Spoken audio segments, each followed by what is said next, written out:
ሊሰማ ኢየሱስ ዳግም ይመጣል። ደስ ይበለን እንዘምር፣ ኢየሱስ ዳግም ይመጣል። ይመለሳል ይመለሳል፣ ኢየሱስ ዳግም ይመጣል።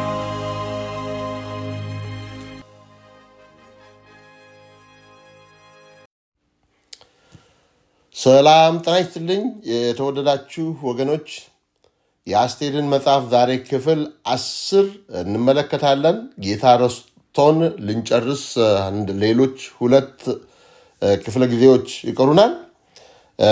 ዛሬ ርዕሳችን እግዚአብሔር ዝም ያለ ሲመስለን ይላል። እግዚአብሔር ዝም ያለ ሲመስለን። መግቢያ ጥቅሳችን 2ኛ ቆሮንቶስ 5:7 ላይ ይገኛል። እንግዲህ ሁልጊዜ ታምነን በእምነት እንጂ በማየት አንመላለስምና። እንግዲህ ሁልጊዜ ታምነን በእምነት እንጂ በማየት አንመላለስምና። በሰማይ ያለህ እግዚአብሔር አባታችን እስካሁን ድረስ ስለረዳህን፣ እስካሁን ድረስ በዚህ መጽሐፍ በዚህ ታሪክ ብዙ ለልባችን ስለተናገርከን እናመሰግንሃለን። አሁን ደግሞ የዛሬን ጥናት ስንጀምር ያንተ መንፈስ እንዲያግዘን እኔንም ባሪያን አድማጮችንም እንድትባርክ እጸልያለሁኝ በልጅህ በኢየሱስ ስም አሜን። በብሉይ ኪዳን ከአስቴር መጽሐፍ ቀጥሎ የሚገኘው የኢዮብ መጽሐፍ ነው። እንደ ኢዮብ የሚያሳዝን ሰው የለም። ኢዮብ በልቡም በተግባሩም ንጹሕና ቅን ሰው ነበር። ይህ ሁሉ መከራ የደረሰበት እሱ ከሠራው በደል የተነሳ አልነበረም። በአንዲት ጀንበር ሀብቱን ሁሉ አጣ ኢዮብ። ይህ በራሱ ለመሸከም የሚከብድ ነገር ነው።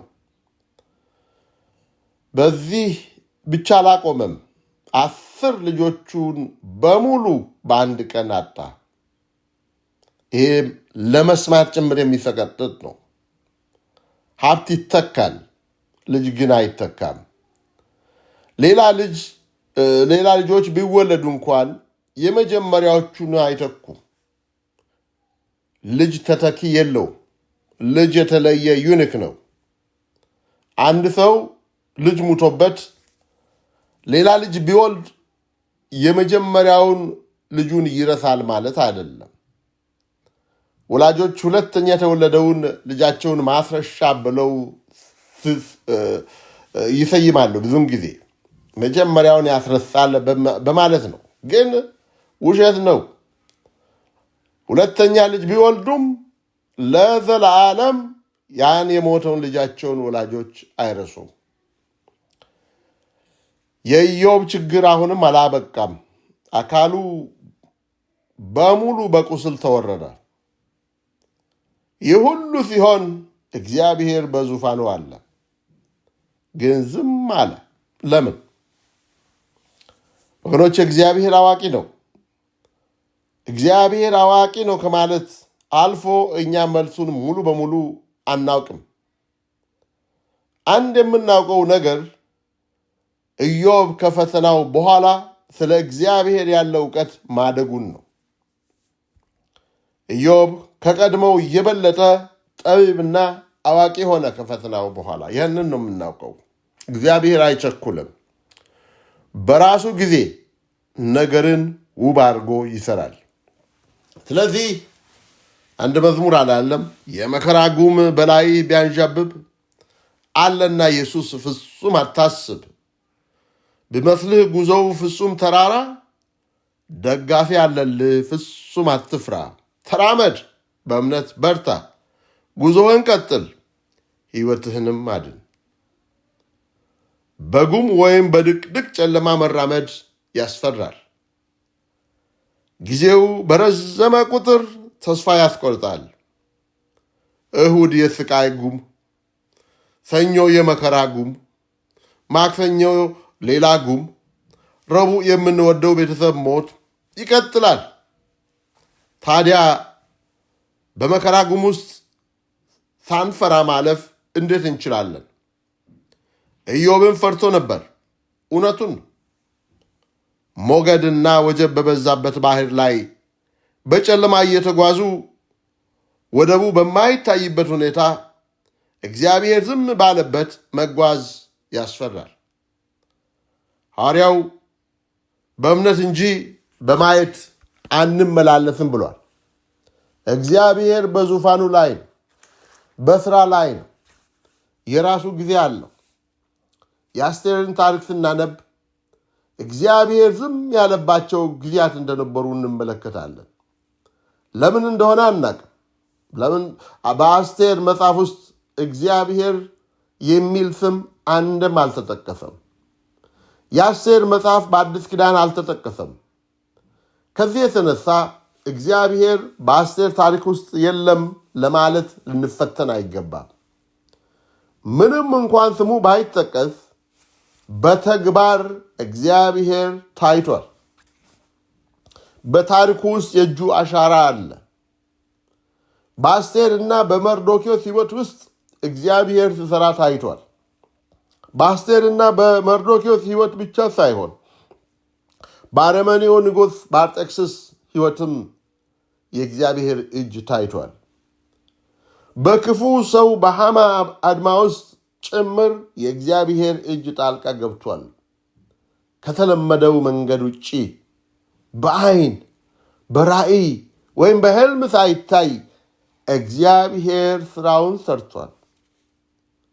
ንጉሥ አርጤክስስ፣ በነገራችን ላይ አርጤክስስም አሻውሮስም የአንድ ሰው ስም ነው።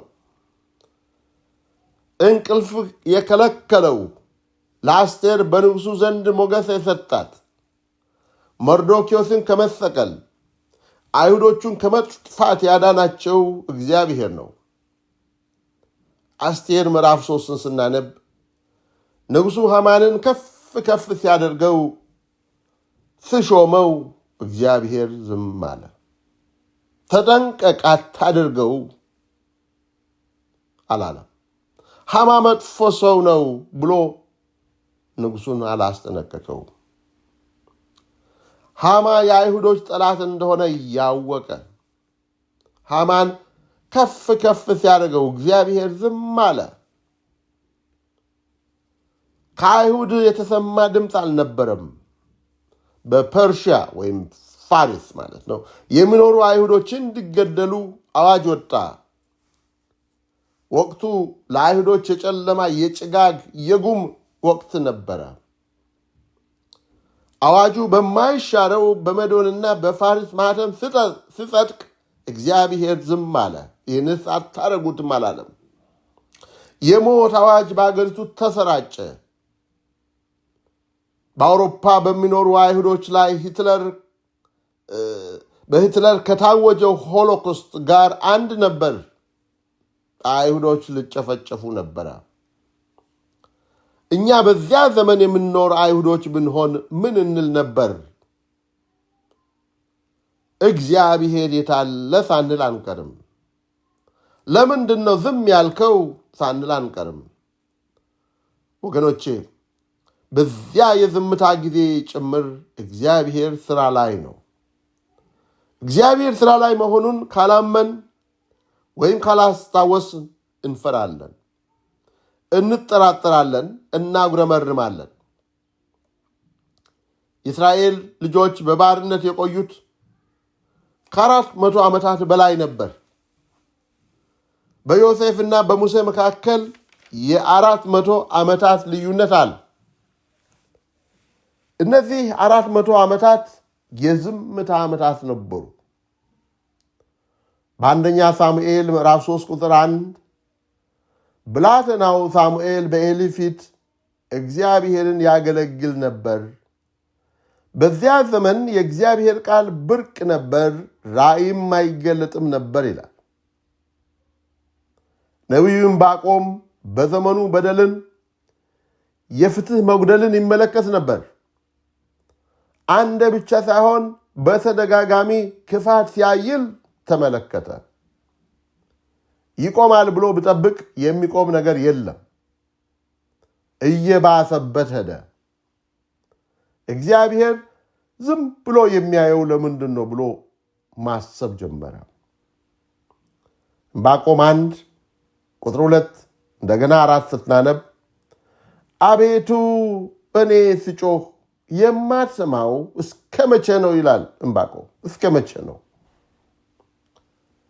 ስለ ግፍ ወደ አንተ ጮኻለሁ፣ አንተም አታድንም።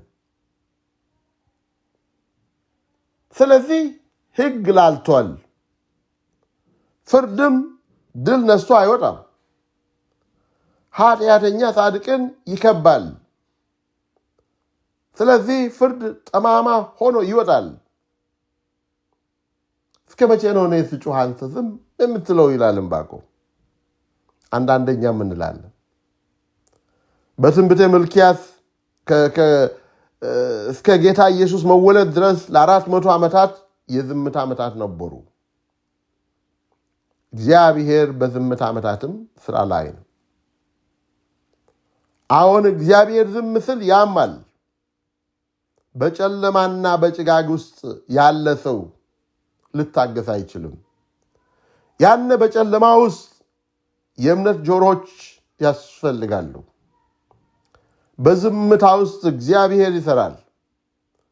በአስቴር መጽሐፍ ምዕራፍ 6 ንጉሡ እንቅልፍ አጣ ተብሎ ተጽፏል። እኔ በበኩሌ የአንድ አገር ፕሬዝደንት እንቅልፍ እምቢ አለው ተብሎ በሚዲያ ሲነገር ሰምቼ አላቅም። ንጉሡ እንቅልፍ በማጣቱ ምክንያት ምንድነው የሆነው? ተረስቶ የነበረው መርዶክዮስ ታወሰ። ንጉሡ መርዶክዮስን ሊያከብረው ፈለገ።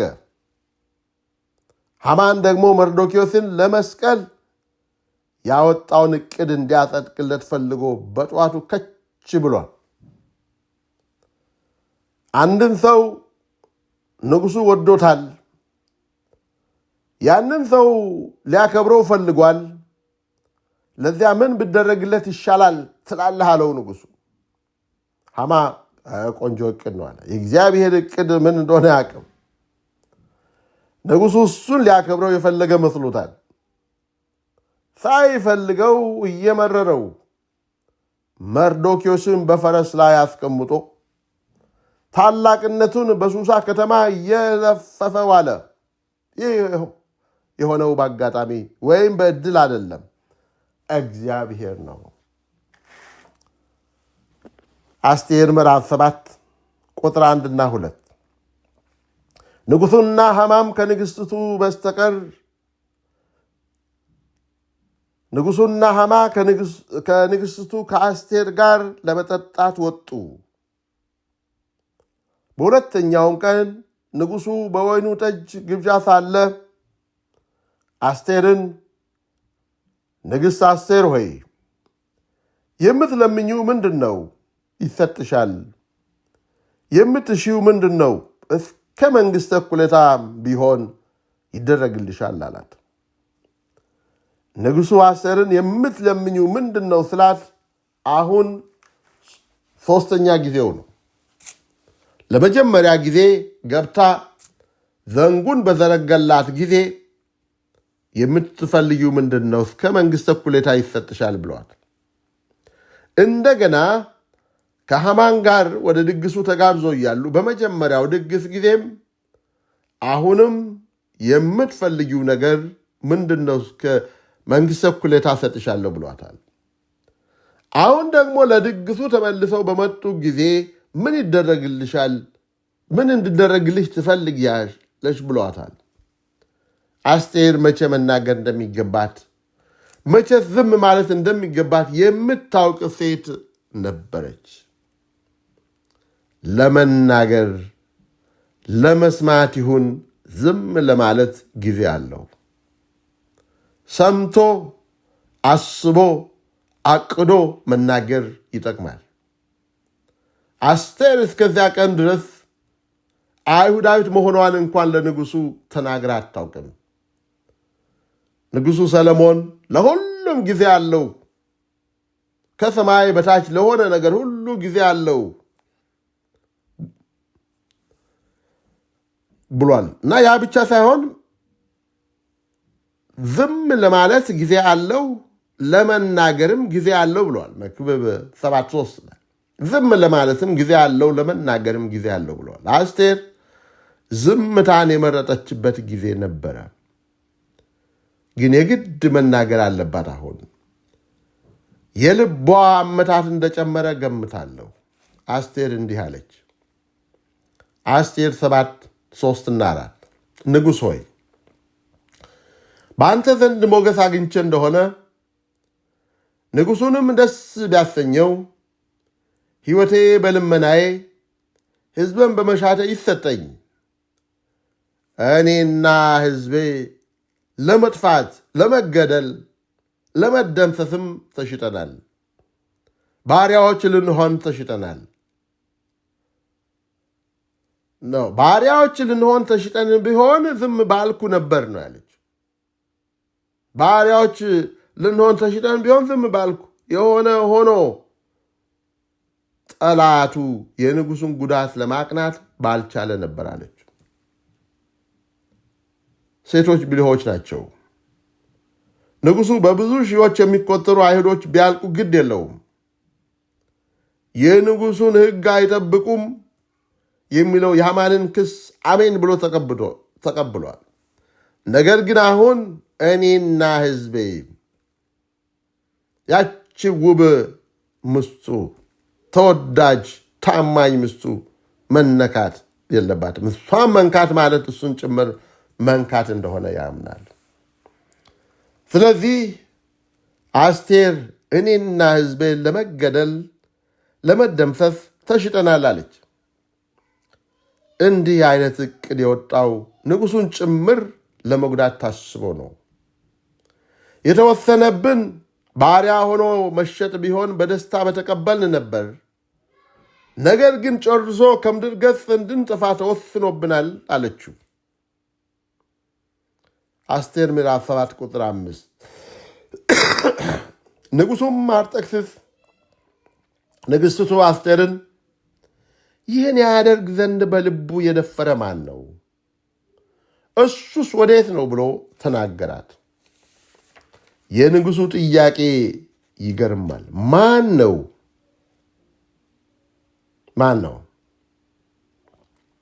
ሐማን ይህን ሐሳብ ሲያቀርብ ንጉሡ እዚያ ነበረ። በማኅተም እንዲያጸድቀው ፈቅዶለታል። የፈለግከውን አድርግ፣ በጀቱንም መብቱ ስልጣኑንም ሰጥቻለሁ ብሎ አሁን ይህን ያደረገው ማን ነው ብሎ እንዴት ይጠይቃል? ንጉሡ ከዚህ በፊት ስንት ውሳኔዎችን አጽድቋል። ትልልቅ መንግሥታዊ ጉዳዮችን አጽድቋል። ብዙ ውሳኔዎችን ወስኗል። ሐማ ንጉሡ በጣም የሚያምነው ሰው እንዲህ አይነቱን በቀጥታ የመንግሥትን ስም የሚያበላሽ አዋጅ አርቅቆ ንጉሡን አስፈርሞታል። ንጉሡ ብዙም ሳያስብ ዝም ብሎ ፈርሟል። አንድ የሚያምነው ሰው ላመጣለት እንትን ብዙም ሳያስብ ፈርሟል። ስለምንፈርመው ነገር መጠንቀቅ አለብን። አርጤክስስ ሳያውቅ ምስቱ ጭምር እንድትታረድ በፍርማው አጽድቆ ነበረ።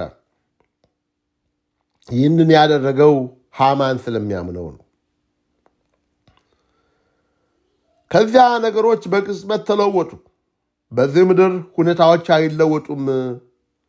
ዘላለማዊ ናቸው ማለት አይቻልም። እግዚአብሔር የንጉሡን ልብ ጭምር ያነቃንቃል።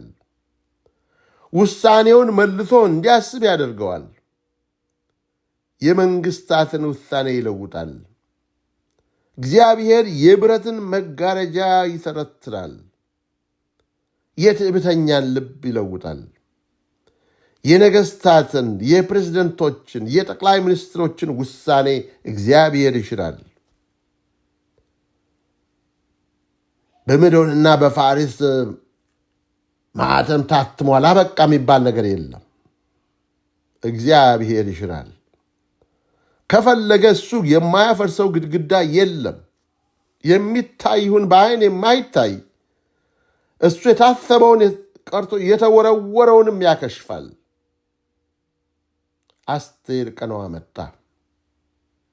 አስቴር 7:6 አስቴርም ያ ጠላትና ባላጋራ ሰው ክፉ ሐማ ነው አለች። ሐማም በንጉሡና በንግሥቲቱ ፊት ደነገጠ።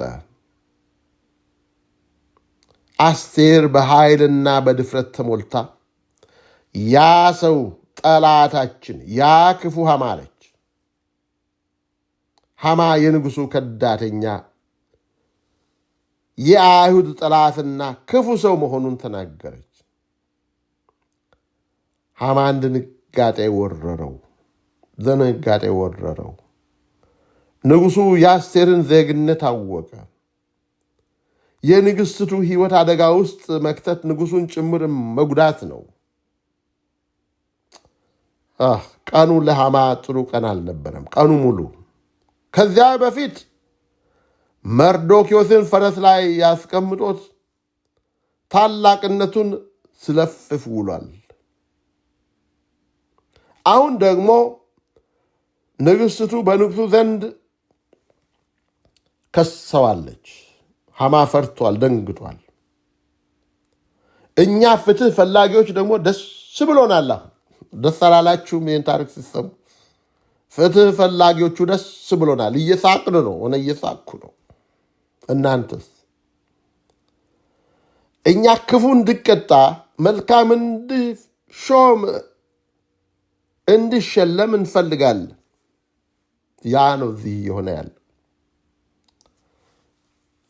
ምዕራፍ 7 ከቁጥር 7 እስከ 10 ንጉሡም ተቆጥቶ የወይን ጠጅ ከመጠጣቱ ተነሳ። ወደ ንጉሡም ቤት አትክልት ውስጥ ሄደ። ሐማም ከንጉሡ ዘንድ ክፉ ነገር እንደታሰበበት አይቷልና ከንግሥቲቱ ከአስቴር ሕይወቱን ይለምን ዘንድ ቆመ።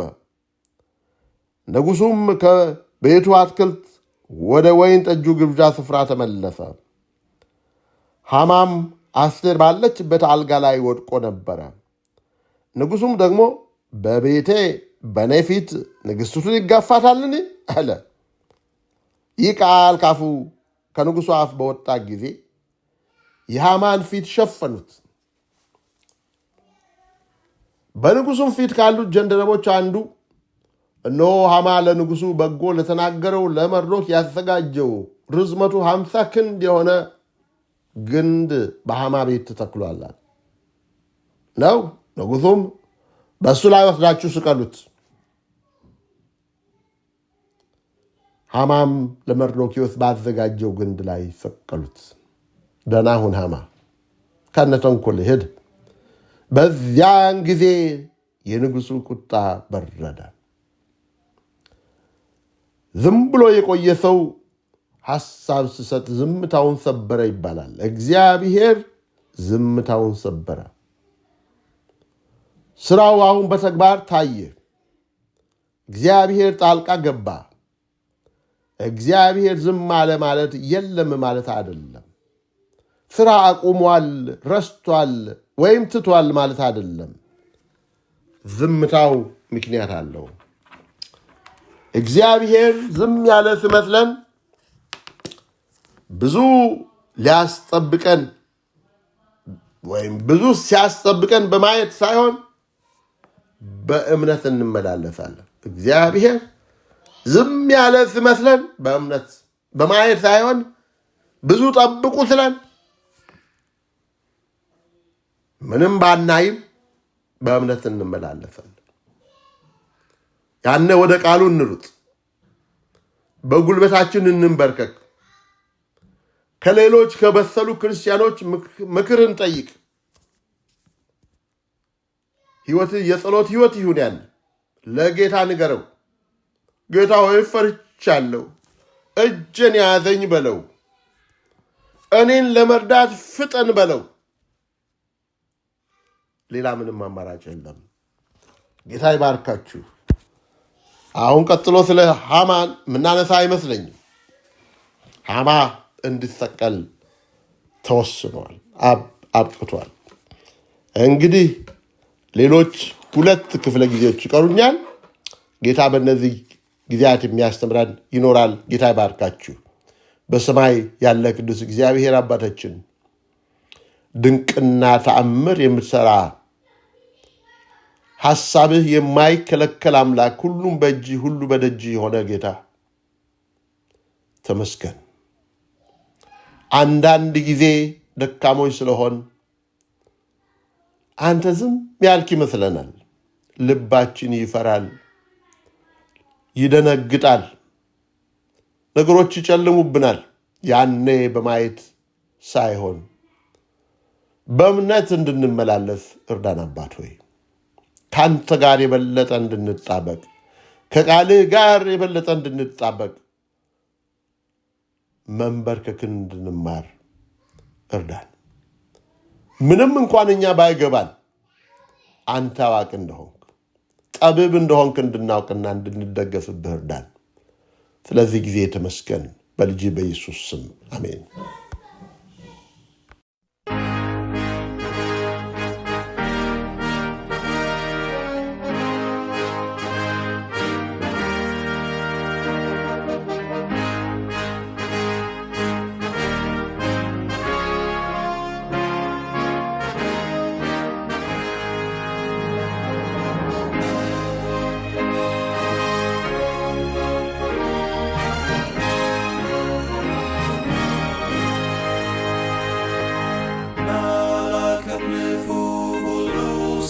ሰማ ኢየሱስ ዳግም ይመጣል።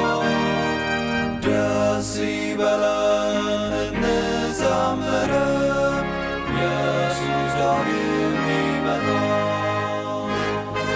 ይመለሳል ይመለሳል፣ ኢየሱስ ዳግም ይመጣል።